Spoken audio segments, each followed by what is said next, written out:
E aí a gente vem para a parte de revestimento, que é fazer revestimento é que iremos dar o acabamento final nas paredes e pisos construídos, com o objetivo de construir todo o aspecto visual da obra.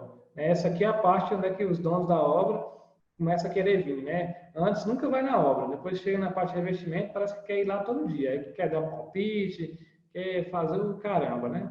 Tem que tomar cuidado também nessa etapa para você não endoidar.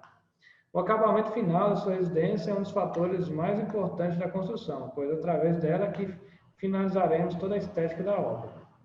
Então, mostrando para vocês aqui que a parte de revestimento, tanto na parte de parede quanto na parte de piso, tem que tomar cuidado de você colocar os elementos certos, né? Você tem que chapiscar, depois tem que rebocar, depois passar uma argamassa, depois colocar o revestimento, né? Algumas pessoas, alguns pedreiros de má fé acabam colocando, não faz um reboco direito, o reboco não fica lisinho, o cara não passa no lixo, depois não passa a régua, e acaba ficando um pouquinho ondulado, que quando você coloca o revestimento, que esse cara que é pouco, né, o revestimento acaba não colando, com o tempo ele desplaca, ele sai, quebra.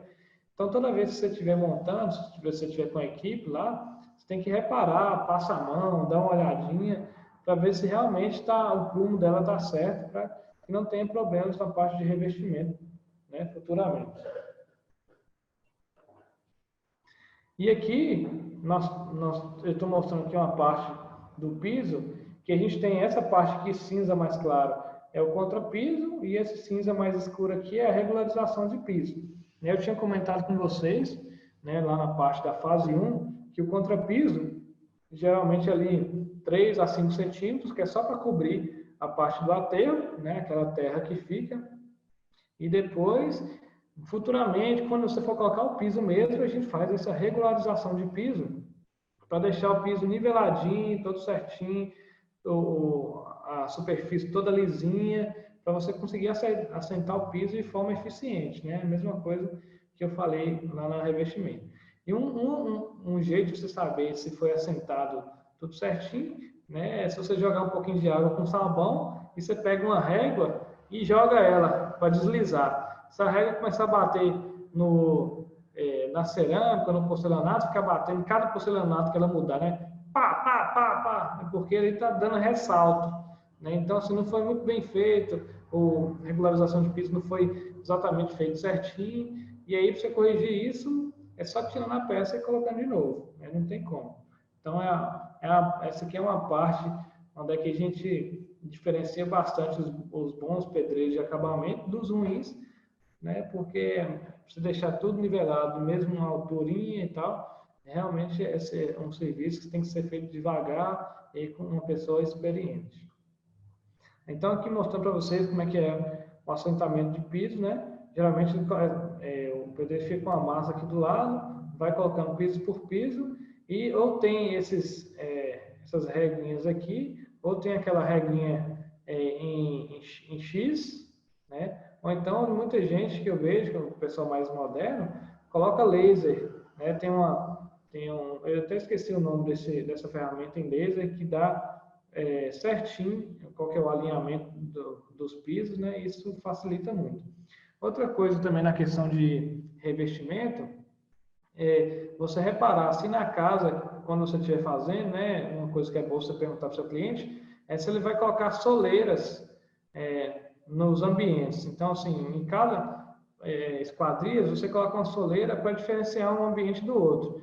Quando é assim, né, igual a gente viu no projeto lá no Revit, fica mais fácil de você colocar o piso todo certinho, né, para cada cômodo, não preocupar com a questão do alinhamento do piso na casa inteira. Porque se você não tiver soleira, né, do jeito que o piso vem da sala, ele já tem que emendar com o piso do quarto. Então, você tem que fazer toda uma ciência lá para requadrejar isso de forma que fique bonito, né? Porque senão você acaba tendo, nos 4 cantos do quarto, você acaba tendo recorte de piso, que isso é horrível, né? Então, eu recomendo que você use soleiras, né, em cada esquadrias, para facilitar até cada cômodo você deixar ele mais bem requadrejado, toda a questão do piso. David está falando aqui, ó, nível a laser. É isso mesmo, é nível a laser.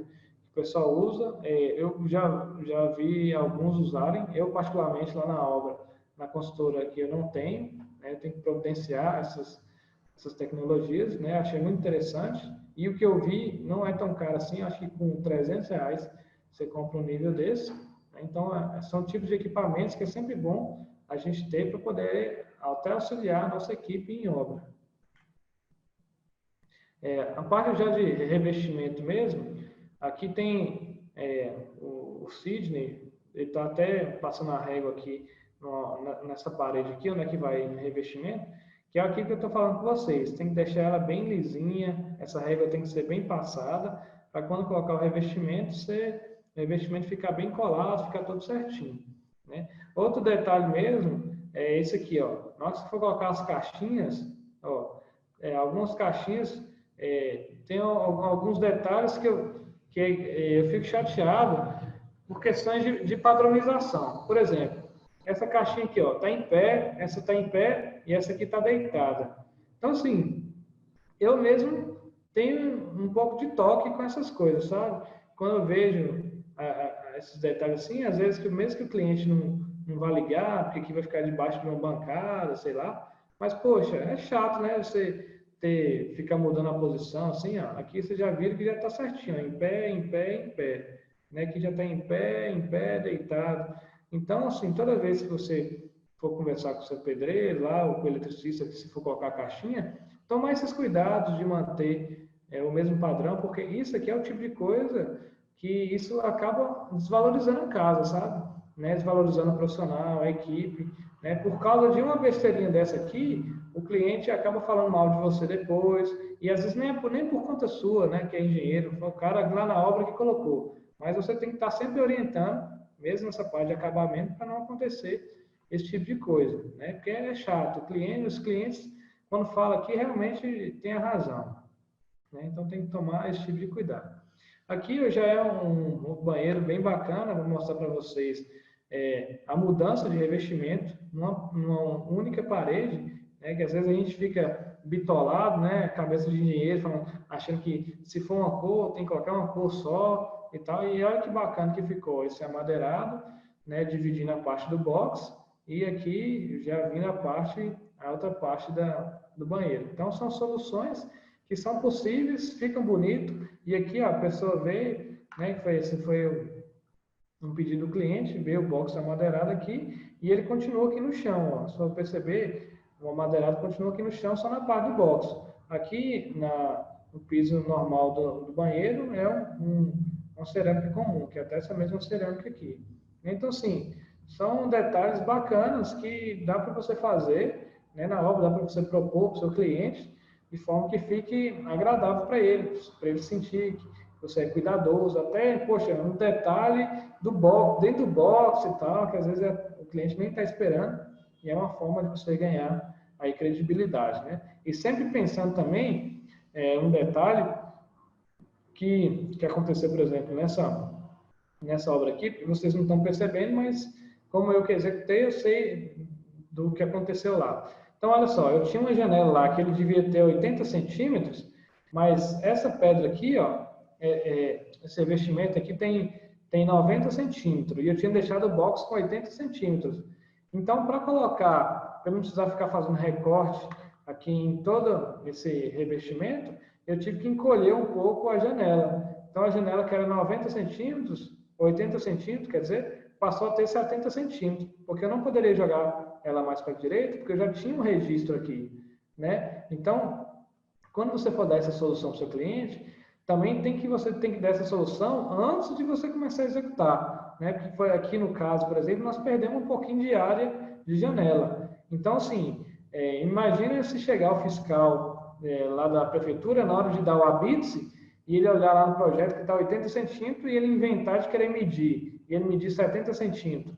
Ele não vai aprovar um habite, por exemplo, e aí vai pedir para você corrigir. Aí ela dá um monte de obra para você corrigir, vai ter que quebrar aqui, vai ser feio e tal. Então, assim, são detalhes bestas, né, que quando você vê assim, tudo pronto, parece que foi a mil maravilhas, foi tudo certinho, mas por causa aí de uma besteirinha de 10 centímetros, de uma escolha de um revestimento que foi feito após a decisão de execução disso aqui, então acabou, tá quase que comprometendo, né? Até agora a gente ainda não pediu habitos dessa casa, acredito que o fiscal não vai medir, né? Isso vai ser difícil, eu acho, pelo que eu vi, pelo que eu acompanho eles, nunca acontece, né? Eles medir janela por janela, mas é passível de dar problema, tá? Então tem que ter cuidado com isso, beleza?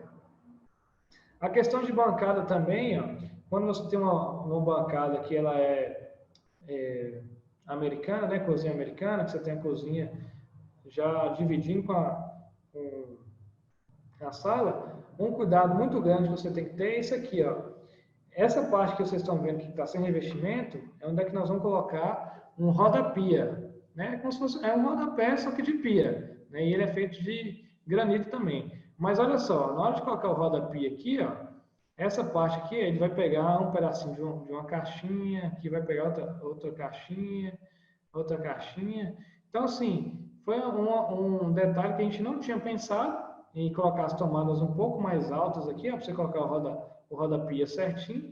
E isso deu um trabalho. Eu acabei tendo que cortar esse rodapia. Ele era 10 centímetros, eu tive que cortar ele com 5 centímetros, né? Tive que perder a beleza do rodapia. Então aqui ficou um rodapia, nessa parte aqui já não ficou o rodapia, porque igualou praticamente aqui. E colocar, tive que tirar esse revestimento aqui e tirar todo esse revestimento e colocar ele maior para pegar esses 5 centímetros que faltou aqui para poder colocar a caixinha. Então, assim, outro detalhe que parece besteira de revestimento, mas que faz toda a diferença, você pensar em todos os detalhes, a altura que você vai colocar a sua bancada. Então, aqui eu poderia ter colocado a bancada aqui, que era 1 metro, poderia ter colocado 1,05 m, 1,10 m, subir, deixar as caixinhas um pouco mais altas, para não acontecer isso, né? E só fui pensar isso depois. Então, são erros que acontecem na parte de revestimento, né? Que é bom a gente trocar essas ideias, mostrar como é que foi feito a resolução, para que vocês não passem por isso, né? Novamente, né? Esse tipo de erro de revestimento sempre acontece, né? Em muitas das obras acontece. E eu até queria perguntar para vocês se já aconteceu com vocês algum tipo de interferência de projeto junto com o revestimento que aconteceu e que vocês resolveram, né? Acho que é bom a gente compartilhar esses conhecimentos aí.